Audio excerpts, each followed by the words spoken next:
special guest from New York, Dr. Frank Ridzi. We are so honored to have you, Dr. Ridzi, and this is his first time across the pond. We're teaching him all kinds of English and Scottish words he's never heard of, and we're having a great time showing him around. He's a pretty big deal back home.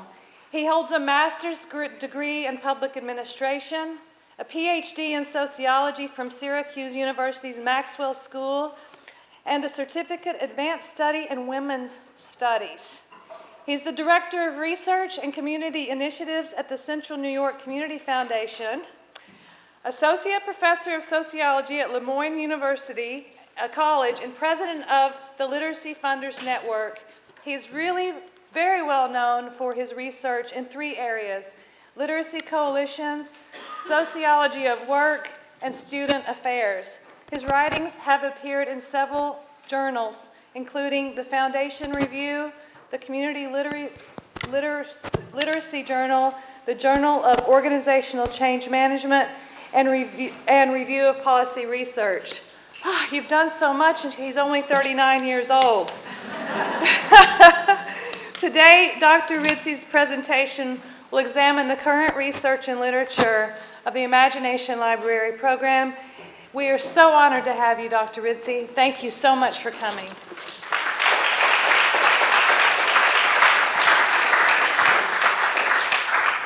Thank you, Angie. Can you hear me? All right, great. When you said live from New York, I thought it was The Tonight Show, which is a popular show. Got excited. Well, I'm delighted to be here. This is my first time in the UK, first time in this beautiful town of Nottingham, and I am utterly unprepared for the immense hospitality. You're a very hospitable group. In the US, we have a term that it goes like this, it goes, geez. Have you heard of geez? Have you heard of geez? You know, and you say it when you're kind of annoyed with someone. You're like, geez, geez. And so I encountered what I thought was this term a few times. First, I opened this door for a gentleman, a bloke, correct, right? A bloke. And he goes, geez. I'm like, well, maybe I offended his manhood by, maybe I can open that door myself. And then another guy, he had a bit of a limp. I thought, well, maybe he would not be offended. And so I opened, for him another day, another door, and geez. And then I realized, and people explained to me, the good folks from Dolly would realize, it's not geez, it's cheers. Cheers.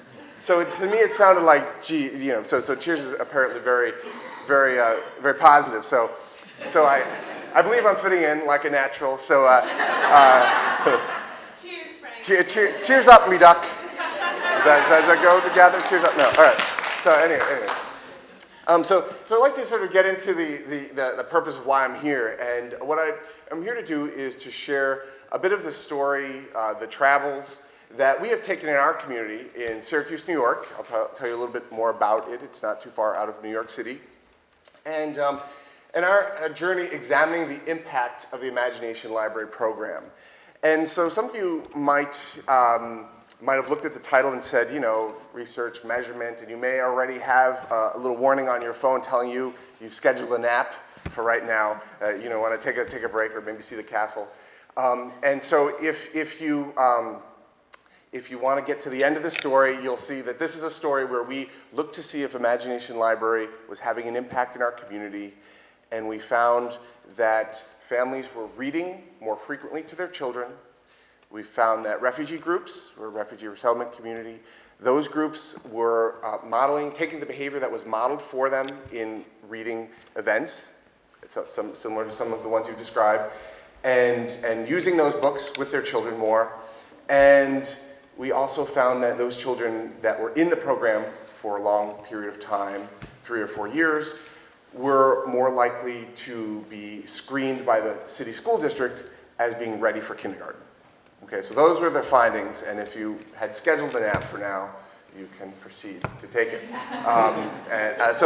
But for those of you who kind of want to be along for the journey, and you wonder, well, why, looking at the impact, we already know, as some of the speakers earlier pointed out, that there's an immense literature that having access to books helps children, and having a household that respects and uses books as a form of recreation and a form of knowledge gaining that has immense impact on children as well, in their school and their later life.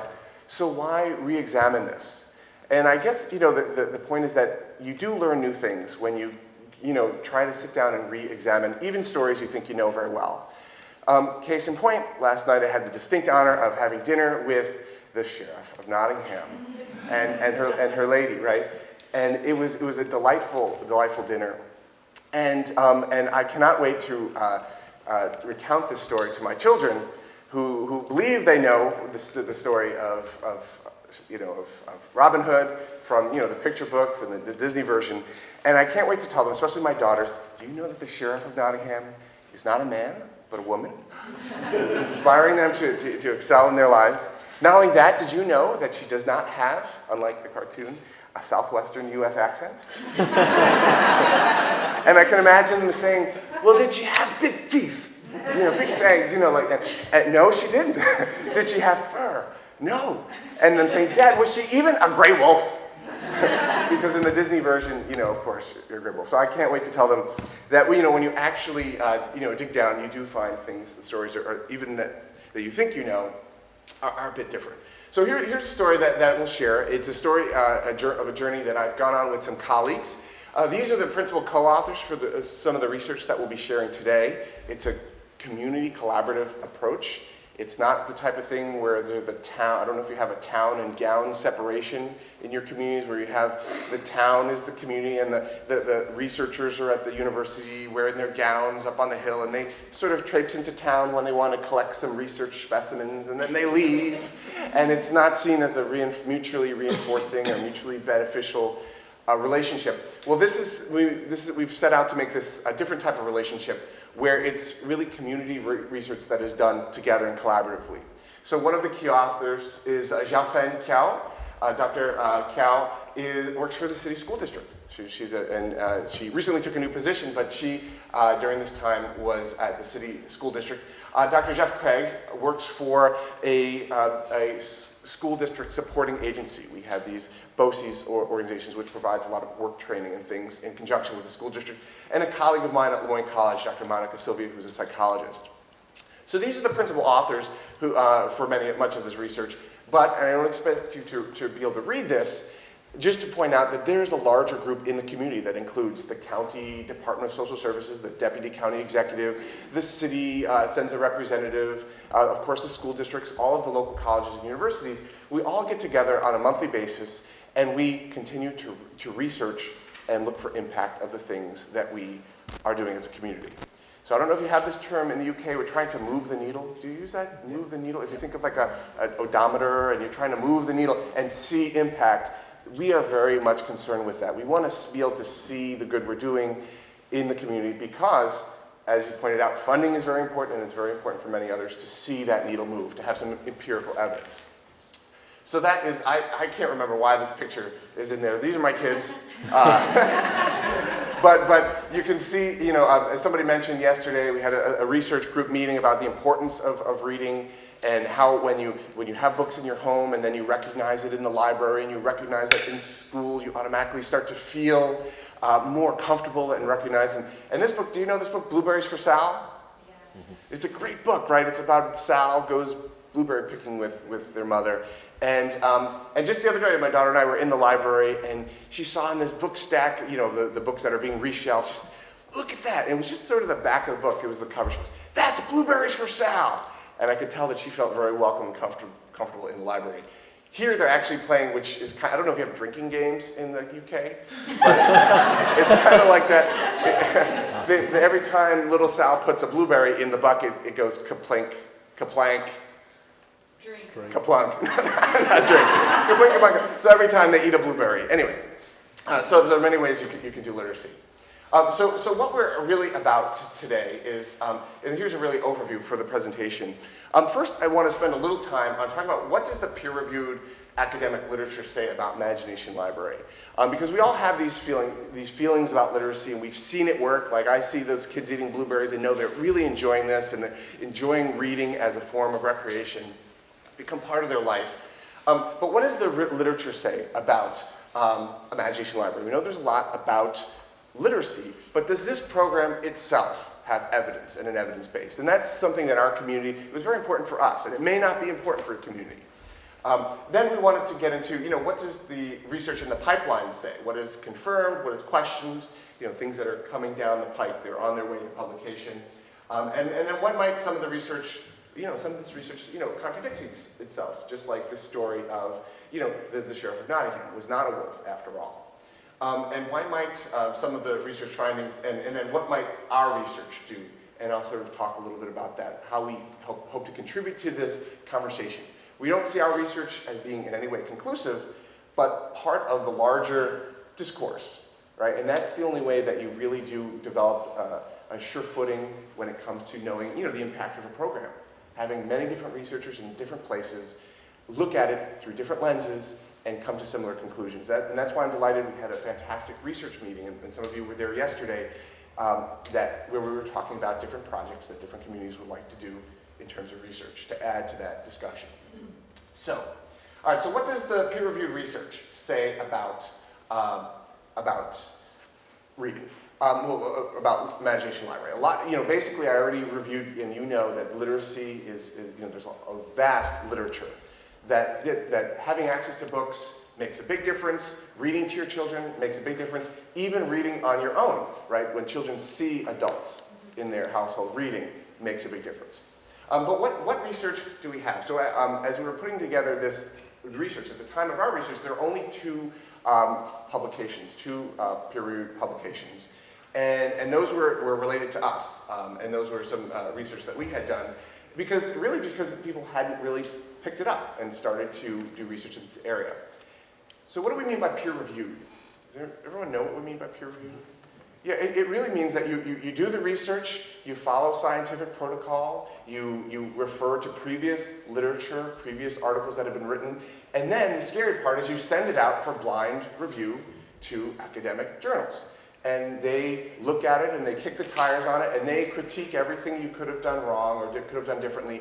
And then, you get it back and you edit it and you go through that process. And it's really a way of signing off on each other's research and having a check and balance on each other's research without really knowing who each other is. Okay, so you don't let reputations skew you.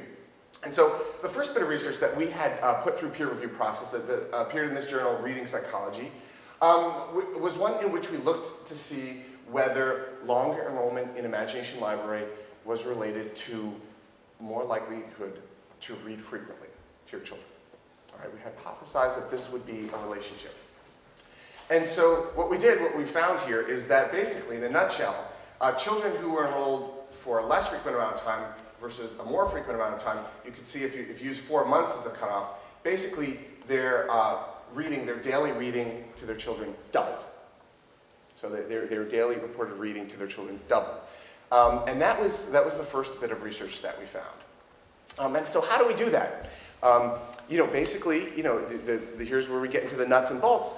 And this is something that I kind of share this because, this might be something that you want to adapt. And quite candidly, we did this by stealing from other communities that had done things and then tweaking it.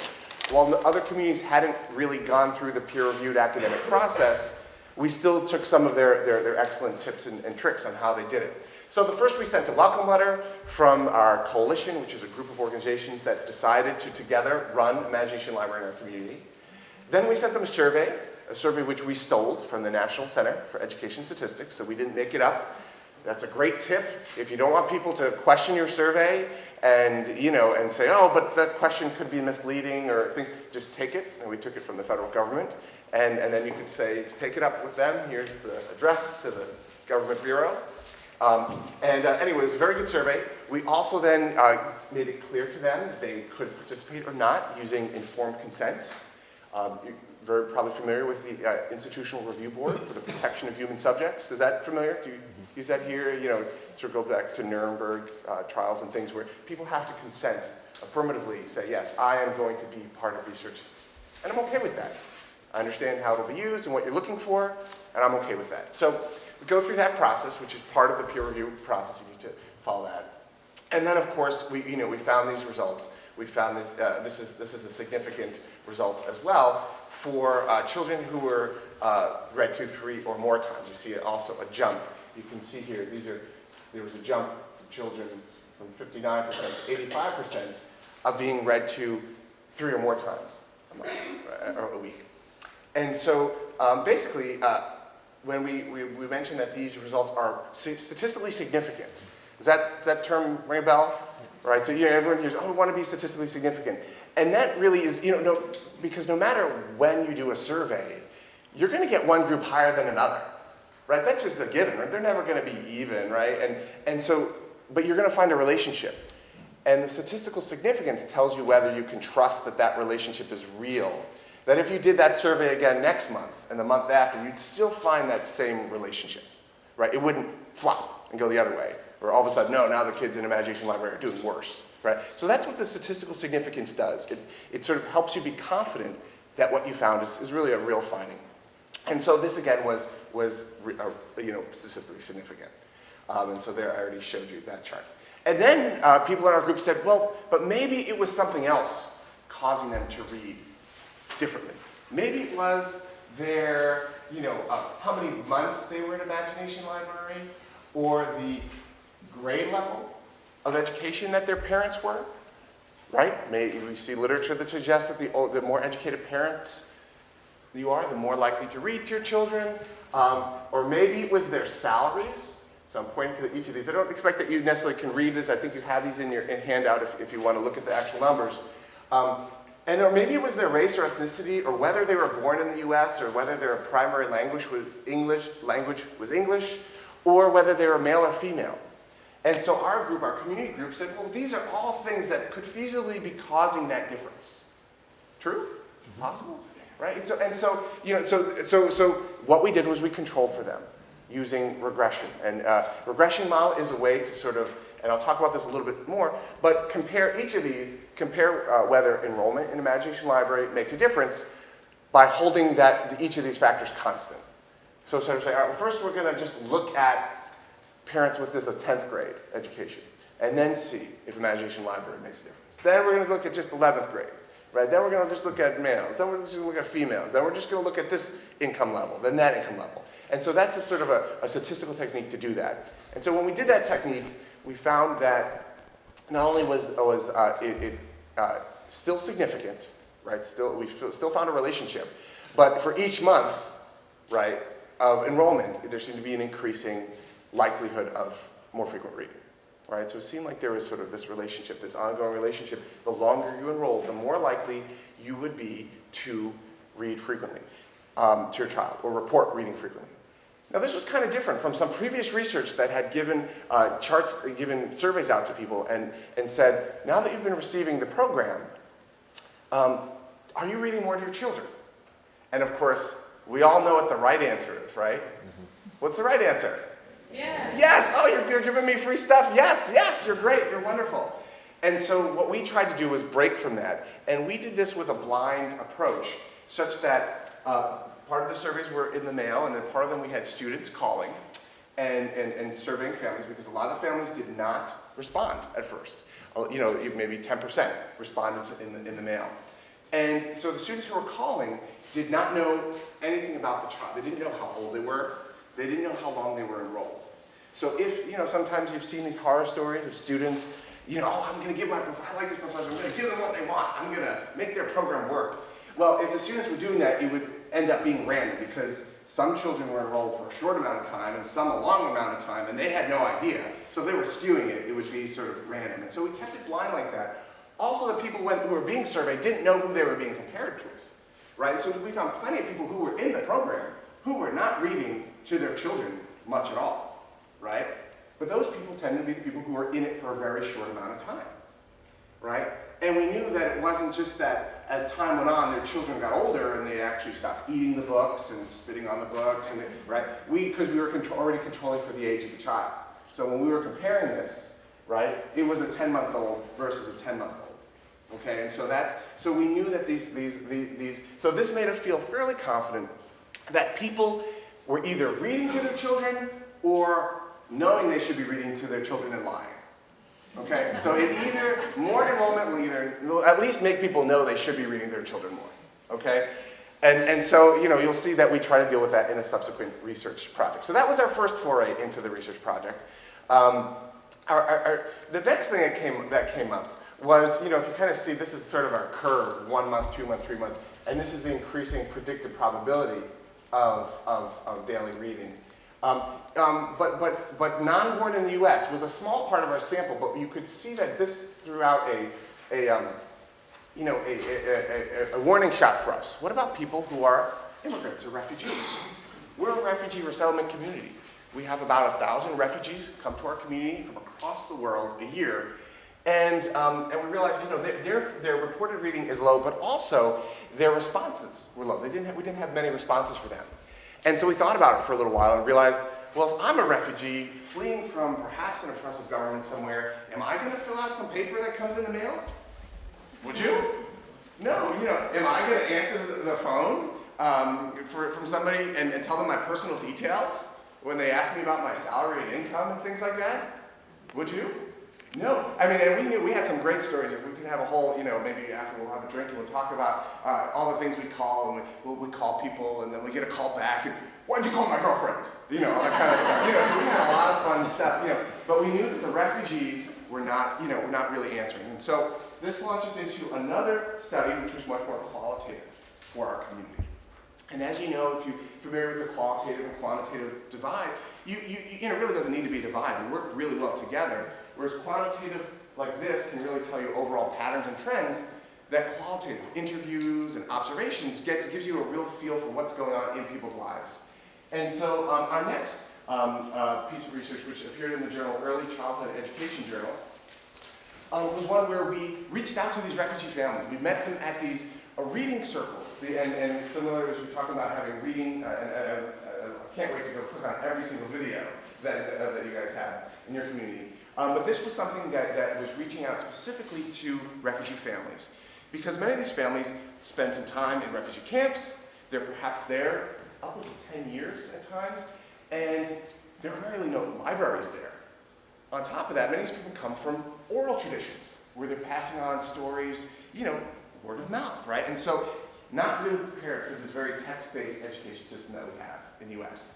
And so what we wanted to see was whether or not these things were working with families and whether they were taking those patterns, those behaviors that were modeled for them and bringing those into their homes. So this included site observations at these reading events, interviews with families, and then visits at their home to watch how they're using books. So very qualitative. And we found basically that these family literacy practices that were mostly centered on oral traditions, participation in the Imagination Library, and this is our partner program, Literacy Champions, which is sort of the family reading events, led to family familiarity and use of print-based forms of literacy, and that parents reported an interaction with books that were reaching their homes and consciously modeling the shared reading practices demonstrated by the program.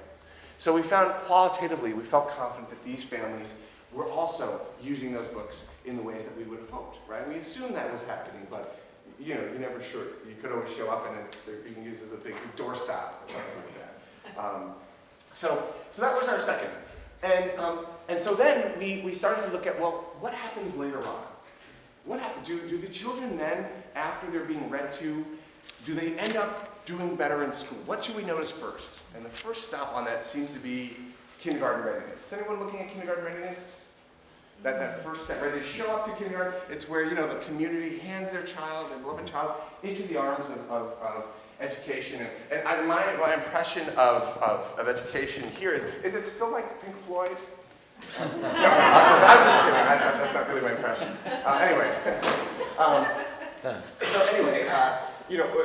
So basically, the research that I'll show you, that I'll get into a little bit, is what is confirmed by the research that's out there. I want to point out two groups of colleagues who are doing great research on Imagination Library and kind of highlight their work and then talk about how we contribute and fit in like a puzzle piece to theirs. They tell us some things that we don't know, and we try to tell them some things that they can't find from their research. And so what is confirmed in both of these research studies, you'll see that improved family reading interactions is confirmed in both of those, right? So that seems to be, that's consistent with ours. It's consistent with both of their research projects. What is questioned, though, is whether or not this translates into kindergarten readiness. One of them finds that it does. The other one finds that it's not significant, right? And we try to get into why that might be And you'll see some of the things, the hypotheses are maybe it's because we're in different populations, using different measures, and things along those lines. So we'll get into that just to share, because we envision you as, passing the baton, and so when you do your research project, it's going to, try to fix and fill in the gaps of our previous research and build on that, that understanding. So here's the imagined logic model. Maybe I even should have shared this earlier. But the idea is that books arrive monthly, and that family reading activities are conducted, right? And that this leads to family reading behavior changes.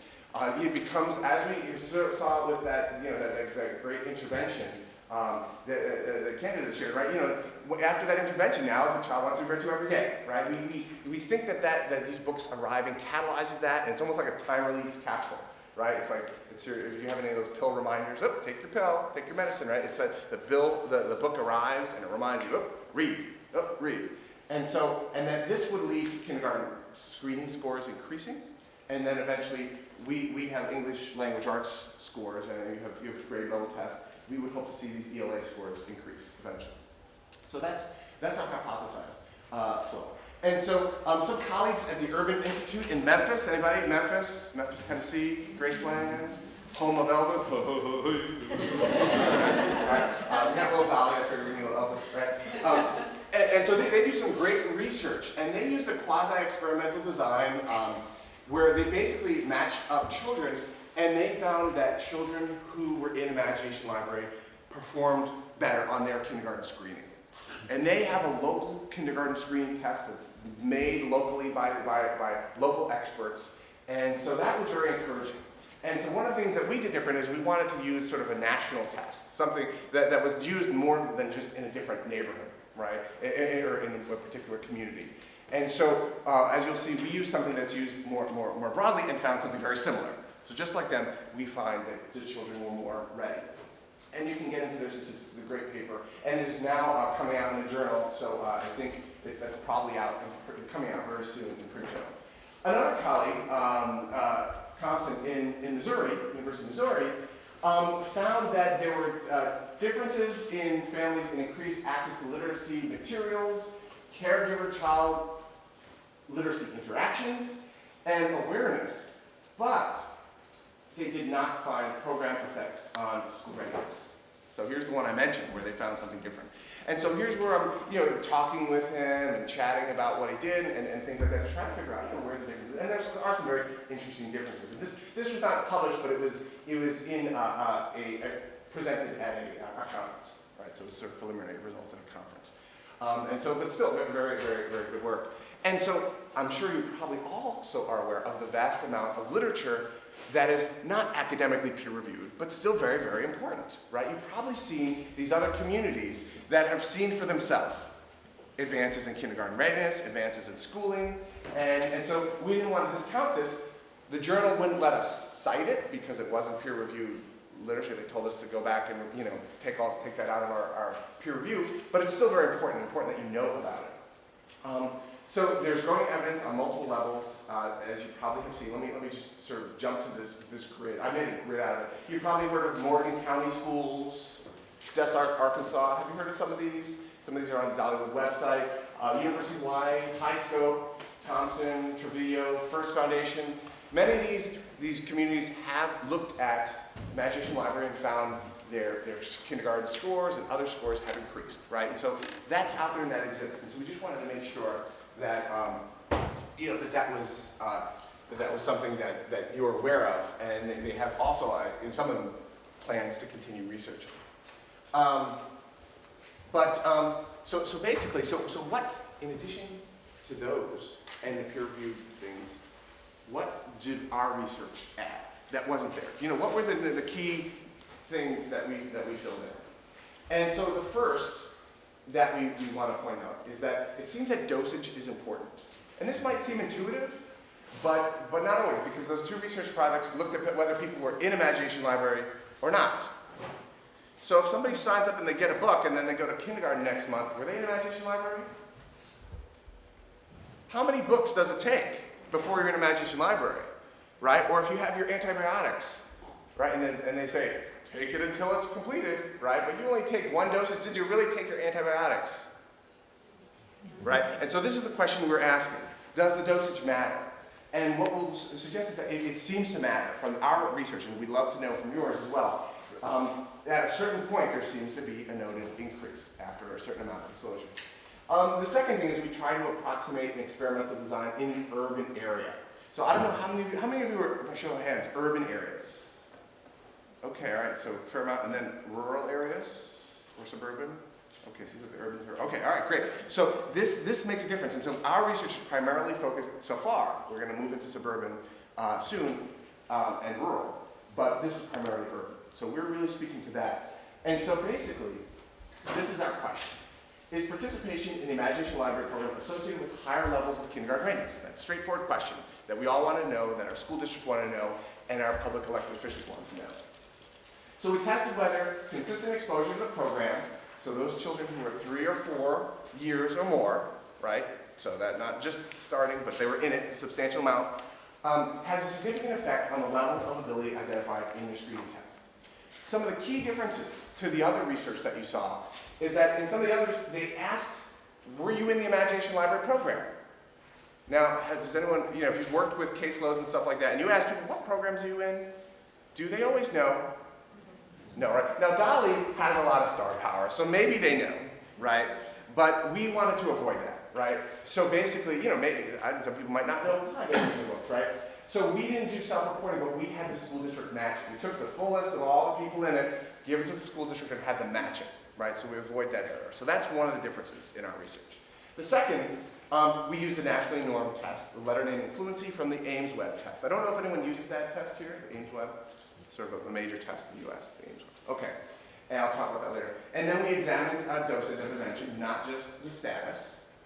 And then our comparison group was kind of different from the others because when you offer a new program, is it certain types of parents that say, oh yes, I want that, and certain types of parents that maybe not, maybe don't sign up for it? Well, people had suggested that there was a real bias, a selection bias. And so what we did was we staggered our launch. We launched it in only one quadrant of the city and did not allow the other 3 quadrants. Well, really, we didn't have any money to do, we were as a pilot. It's happenstance, and you take what you get. And so we had these comparison groups that were really, just not allowed. So it wasn't that these were the more motivated people, right? These were people in an area where you could get it, right? And in addition, we reached out mostly through the services that reach out to at-risk families.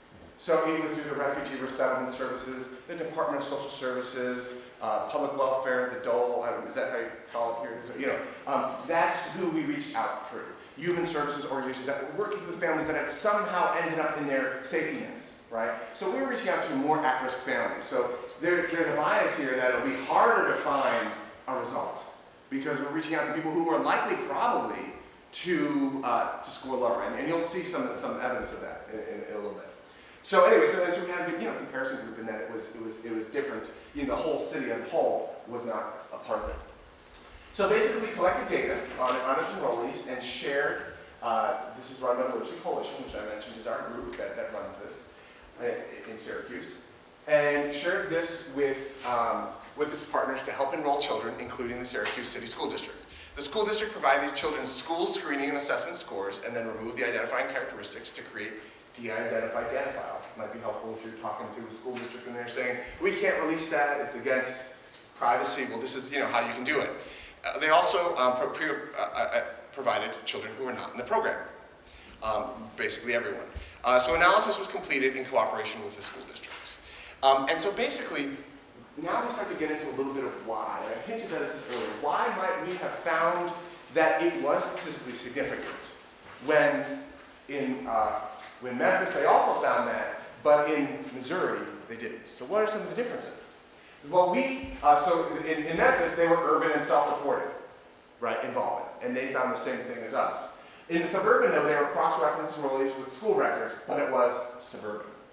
So this was kind of a key interesting thing. It was a suburban group. This is just one reason. I'm not going to say it's just suburban versus urban, because there are other things that play too. We used urban and we cross-referenced with school records, right? So as I mentioned earlier, we were trying to be as careful as possible. So when we talk about where we are, just a little shout out to Syracuse. Has anyone been to Syracuse? Do you like basketball? Do you know the shot clock? You know the shot clock, the NBA shot clock? Okay. It means you only have so much time to take a shot, and it speeds it up. Well, that was invented in Syracuse. So, all right, anyway. Awesome. Anyway, that's where we are. Here's Syracuse. Here's New York City. Population in the city is about 140,000. Here in Nottingham is about 300,000. But in the larger Nottingham area, what is it, like 700,000? And in our similar area, it's about 630,000. So we're very similar in our area, which is we have more spread out to the suburbs. And with that, a lot of issues in that the wealth goes to the suburbs and the poverty is concentrated in the inner city. So we're dealing with a very low-income inner city area where the poverty's been concentrated. So it gives you a little feel for who we are. And so we have snow. Yay, snow. And you get snow here too. So it's run by the Literacy Coalition. I mentioned that earlier. And you mentioned, and Ken, did you say, who was it that said till death? Sorry. Till death, right. Yes. Yes. We say birth through earth. Birth through earth. Yeah. What is the word?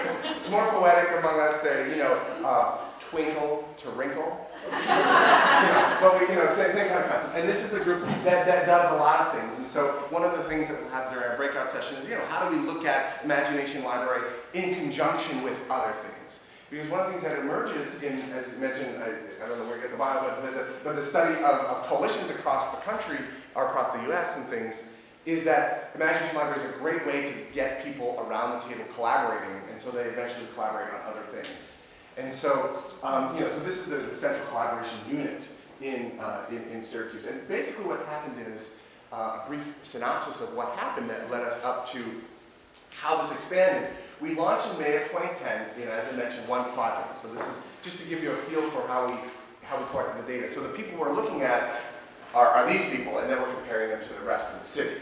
Our preliminary research that you saw found more people reading, and then that led to other funders saying, well, we wanted them to expand this to the near west side of the city. So that first research spurred more money to come into this.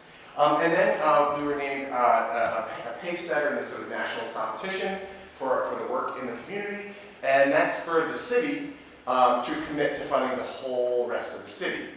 And then the research that they're sharing right now in terms of kindergarten readiness, as I mentioned, the county was there around the table, right? It was a collaborative process, and I didn't even realize it, but then I noticed in the next budget, boom, it's in there for countywide. So it's now expanded much larger than the city now. So Imagination Library has really bloomed quite a bit, and the research is really a large part of the story. So that research that we just found that kids were more ready. We manage all this through a database, right? And so it's a database that I share mainly because if anyone wants to use it, we've given it to other communities. We don't charge. Give it to Buffalo. You heard of Buffalo, New York, maybe, right? Or Utica, New York, other places. Working with a place in the Carolinas right now. So it's a database that works, interfaces, takes things from the book order system, and what we do is, we sort of hit a button. Somebody mentioned earlier that a lot of their early evaluation is tracking, so we have sort of automated the dashboard, and this is our dashboard to give you a feel. You hit a button, and it kind of tells you, how many books were given out, how total books. I don't think on this version. There's another version that tells you what percentage of the population is enrolled. Each month, the ages of children who have ever been enrolled. This is very important for when you're reaching out to your school district and you're saying, oh, well, you should be seeing about 700 children in our program. So as you're doing the matching, keep looking until you find 700, right? They may not be able to find that number, but in terms of being able to monitor and run the research, this type of process tracking is important. One of these is male, one is female, I can't remember which. Is that universal? Okay, all right, great, so I don't have to explain it. Who is, who's referring children, what zip codes they're from, their frequency of reading. We don't use this to evaluate the program, but simply to make sure that our evaluation tool is a good one. Because if you're giving a tool out, this is an important tip that we learned. If you're giving out a survey and maybe measuring progress that way, make sure you're looking at, don't wait till the end, because if everyone says they're reading all the time, or everyone says they're not reading all the time, it's not varying. It's not a good variable. It's not going to tell you anything. And so it's very important to monitor that as you go. Make sure you monitor that your survey tools are actually showing some variation, so you're going to tell people apart. Okay? So that helps us quite a bit. And then of course here on any dashboard you have your gasometer. What do we call it here? Gas tank. Gasometer, right? Yeah. And it shows us basically, it says, you know, hey, if you stop enrolling children right now and let all those children progress until they hit age 5, how much money do you have to make sure you have in your bank? And this has been very helpful, especially in some of the rural communities where we've worked, where it's the libraries that are pioneering this. And so each library has a certain amount of money that they've raised, and they want to know because their boards are saying, you can do this, but don't go over the limit, right? And so it tells them right then, all right, well, we should stop now, right? Or we should get more money, okay? So that gasometer has been very helpful to us. So that's how we run the research. And so I'll sort of get into the details a little bit more. Basically, when we look to see how many children were ready, we had to first look at what the population was, and as you know, this is where the details, this is where you might want to take a snooze. Like, well, you know, so if you want to do this though, what are some things to remember, right? Well, first you've got to figure out how many children were eligible for kindergarten, right? And so you have to look at in the school district, how many children were born between a certain date, right? So figuring out exactly what those dates were. And then, is kindergarten mandatory here? Do you have to go? No, and you don't have to go by us either, right? So, that's a place of slippage, right? You might have a lot of children not going, right? Or children moving out at that time, right? And so you won't get 100% match, and we didn't, right? So that's an issue that, that's beyond our control. But basically, we had about, 53% match rate of the percent of 5-year-olds in September linked with the data, right? So what happened to all those other children? Did they move out or not go to kindergarten, right? This is another big issue. How do you match them, right? Children are born in the U.S. with a Social Security number. You probably have a federal identification number, but you don't probably use it in Dolly Imagination Library, right? All right, you don't have that in the system. So what we had to match on was their last name and their birthday, which works pretty well. If you do databases, you concatenate them, you kind of just merge them together, last name and birth date, and it works very well except for twins and triplets and quadruplets, So you got to sort of look for that. But that's how we match it, right? And came to this. Now, this is part of the trust part. When you give the data over to the school district, you have to trust they're doing the best. And we're kind of working with some other groups to help build capacity of school districts to do that matching. Because not every school district, especially smaller ones, might not have a data person who's ready to go ahead and make that match for you. But that was sort of an important component that took us quite a bit of time to actually get that figured out straight out. Then the second thing is I mentioned pick a test, right? And really, it's not that simple. We debated for a year about what the best test would be, the most comprehensive test, the test that would really measure Imagination Library. And what do we come up with? Well, we just have to use what the school district uses, right? Because that's what they use. And, the school districts are 30,000 children. They're not going to change it for us, right? Even though they're at the table, that's not, it's a big, big machine. And so we're lucky that the tool that we use is the letter naming fluency tool, which is fairly universal. It's different from the one, as I mentioned, in Memphis. And it's also different from the one that I mentioned in Missouri, where they use the PALS K.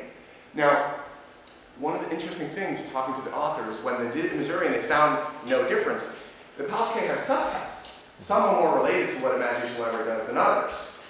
And I said, well, did you break it up and look to see? No, they just used the whole test. So that's another, I don't know if that's why, right? But that could be one of the reasons why they didn't find similar results to these other two, all right? But we don't know for sure. And then, so we use letter naming fluency. It has plenty of weaknesses, right? It also has some positives. Letter naming fluency, maybe you have something similar to that. They give you a minute to name all of the upper and lowercase letters you can. So there's a big list of letters and numbers, and they just point to them. You have to identify them. It's simply a sort of a count of how many you know. Do you do something similar here? No. Okay. Well, anyway, this it's used. It's given right when children enter in kindergarten, and it's more universal than the other ones, right? And also, so this is just more information of it. It's consistent with a national reading panel that suggested that critical pre-reading skills that should be assessed in kindergarten include phonemic awareness, including letter names and sounds, right? So that's in line with what had been recommended nationally in the US. And this letter naming fluency is identified frequently as the best single indicator of risk for reading failure. So if you want to use, there's different types of validity, right? You say, oh, this is valid, it really measures what we're doing, because it seems to capture all of the components. Another one is predictive validity, right? Oh, this is valid because it predicts other things that we think are associated, like later reading. And so this has good predictive. It has predictive validity that have been tested in urban areas, and here's a great journal article if you want to check that out. And so we looked at that, and basically, it predicted later on reading, right? So we felt like this was going toward where we wanted to go. Okay, anybody need a stretch? It's right now where I'm dozing, right? All right, if you need to do a, do you have Mr. Slim Goodbody here? Yeah. All right, I won't refer to him then. Okay, all right. And so basically we use the given cutoff scores.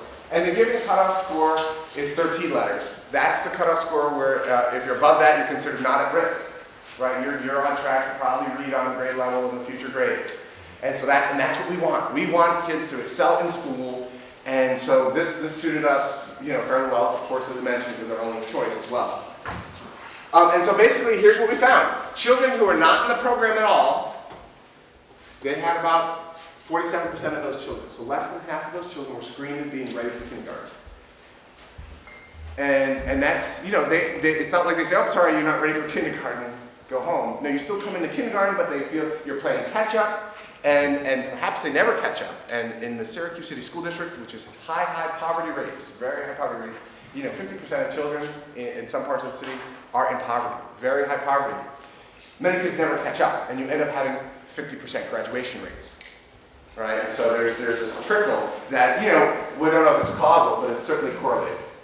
And so basically about half of the children, less than half, show up ready for school, but then when you look at the children who were in the program 3 or more years, it jumped up, 60, to 61%.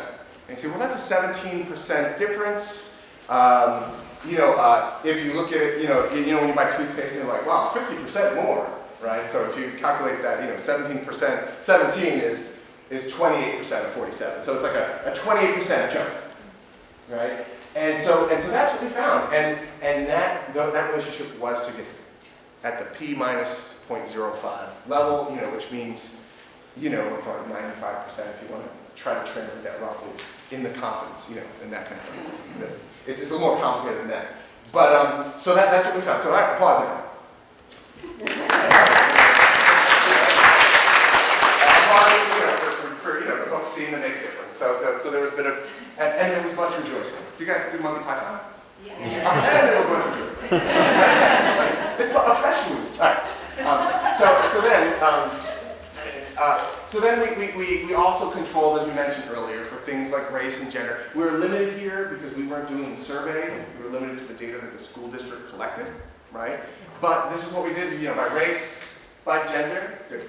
By age, the way we control for it was, you were just all kindergartners, right? That, and people are at different ages, but that's reality. And then ESL, English as a second language learners, very important for us to control for that. And then special education status, children who are identified here as we had a variable for that, control for that. And then free or reduced lunch is very important. So you have that here too, right? Yeah. That's a key indicator for low income. Yeah. Right, so that key let us control for that. And so we found that this was still statistically significant.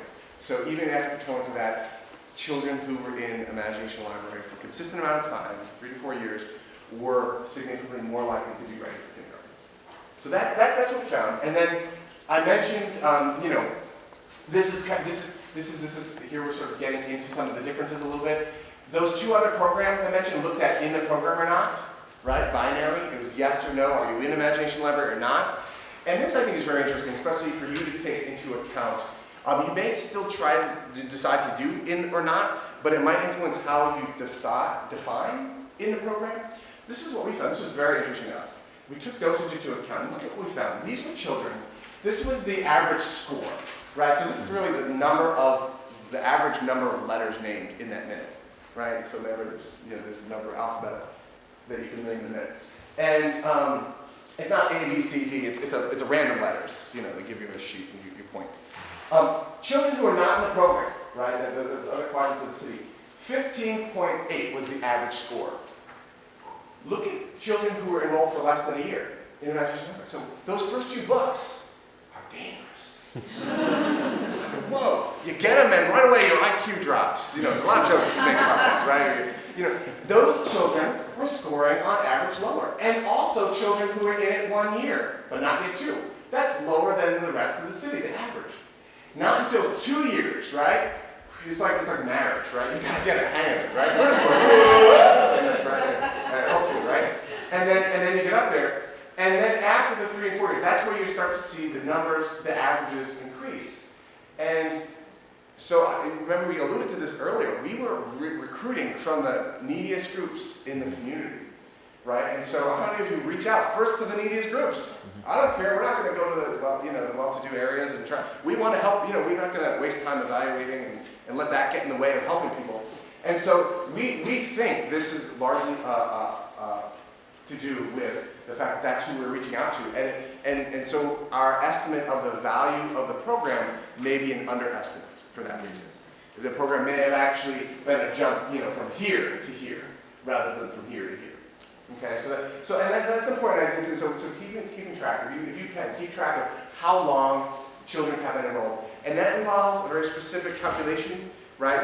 We automated it in our database, but you want to make sure you take the date of enrollment to whatever comes first, 5th birthday or moved. So you got to keep track of if they moved out, right? Because kids move out, move in, right? And so you have to take whatever. So it's sort of a little complex. You can do it by hand, but it takes a little while, and so we automated that. So that's sort of important.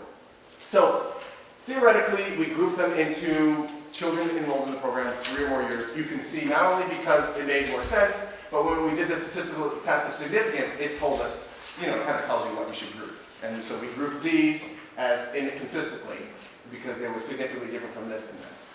Okay, and so that's just kind of standard protocol in some ways. And so we grouped them into 2 apple baskets. And what we further did, we had one of the charities that was part of this group said, yeah, but maybe it was something about those people who went into the program, something that made them different from others. So we went back and we also did propensity score matching. Does that sound, people know what that is? Yeah, I see nods. Okay, propensity score matching. So here's what we did. And so we kind of combined the approaches of those other 2. The first one did regression analyses, right, found similar stuff. We did that, but the second one did propensity score matching, and we also did that, right? So we tried to combine both of those. And so here's basically the idea, right? You have a program, you want to see if it causes better scores, okay? And then when you lose, you put your head down. Oh no. Okay. And then you experiment, you randomly assign people to 2 groups, and then you follow up, right? But how many of you randomly assign your kids? Oh, you got an imagination library. Oh, sorry, yes, sorry. How many of you do that? It's hard to do, right? It's very politically unfeasible. So this is sort of a next best thing. Since you can't do that, we do this. And so the 2 things we did, and this is sort of the regression we mentioned controlling, is the first thing is the elaboration method, right? So you want to see, does education impact income? But then you look at education income for males, education income for females. Remember I sort of alluded to that earlier? Right, that's the regression model. That's what that does. But the second thing, and you sort of get different lines for each, different impacts for each. Kind of how it works out. The second thing is propensity score matching, where basically you have the population and you try to line up the group. So you have the treatment group, you have who got your program, and then you look through that whole other group, because remember we only had so many children who were in the program, like 90-ish, right? Who were in it for that long by the time we did our research. You have a lot of attrition, right? Kids move, and things like that, and you got to keep them in for a while. So we have our program group. And then we have our control group. And the control group is the comparison group. And what you do is you use regression model, similar thing, to pick a very similar group to compare to. Okay? So you say, all right, we're going to use the characteristics we have to predict how likely each of you are to sign up for Imagination Library. Right? Everyone has like a chance, a probability. And so you use that, and then you use that to pull in 2 groups. Right? So now you have 2 groups that are statistically very similar. right? And so you try to use it to get close to randomization. How clear is that? A lot, a little, no. Middle? Okay, all right. So basically, we use this statistical technique to get a very similar group to compare, all right? And so basically, here's what we found. That's the gobbledygook that we did. That means, yes, it worked well. That means, yes, it worked well. Okay, all right. And then the output, I didn't know, who might have more questions, and you may still have questions after. And so here was the thing from before, and then we're going to find drastically different results now. You catch that? Okay, it's a little different. It actually makes it seem like the program's a little more effective when you do that. So, and it is statistically significant. So anyway, so that's what we've done. We're happy to share what we've done with you. And I think we have about 2 minutes left, and I want to sort of just point out that basically what we've been working on most recently is trying to implement better. I don't think we have to go to this, but this is a phone app that's on my phone. We don't have to go to it. But if you're interested in implementing better and you have many funders, this is a little app that we were developing where Imagination Library in our community can pick any zip code and age right away and tell each funder, oh, you're funding this zip code, this is how many kids we have enrolled right now. Just because basically they were calling them too much, saying, how many now, how many here, how many here? So we developed that. So just wanted to throw that out there because, as we point out in our last slide here, I think there's our last slide. Can we jump to our last? Yeah, here we are. Looking forward to future research, we're going to have a reconvening in a little while where we will discuss what you think might be your contribution, or what where you might build and do better than this and improve upon this body of literature. And one of them, the third one, is sort of researching best practices for implementation. All right, so how do you do that in a more easy way that facilitates reporting to funders and things like that? So when we return, we will have three. We'll really talk about in the research group yesterday. 3 themes at least emerged. One was there are some people who might be able to contribute by using existing measures. Maybe your school district uses a different measure, right? And you want to use that to test and see, does it work with our measure? Because these are all different measures that are used. Or you might say, those measures that exist really don't measure the important things about what this program does. They don't measure how much you love books. They don't measure how looking at a book about if you're a rural kid and seeing an urban area provides you a new schema, opens up new ideas for the world. Or if you're an urban kid and you see a rural area, or how it might help you think philosophically, or help you with aesthetics. You might say, well, there are many other ways that we can measure. We don't want to get stuck in these school testings, which are controversial, right? And maybe we want to find our own measure. So maybe that's how you would like to sort of contribute and be a part of it. And then perhaps the third is, how can we make implementation easier and more effective? So, do we have a minute for a question? We decided that we would take questions after the break before we get into the concurrent table discussions. Okay. Yeah. Okay. All right, well, thank you.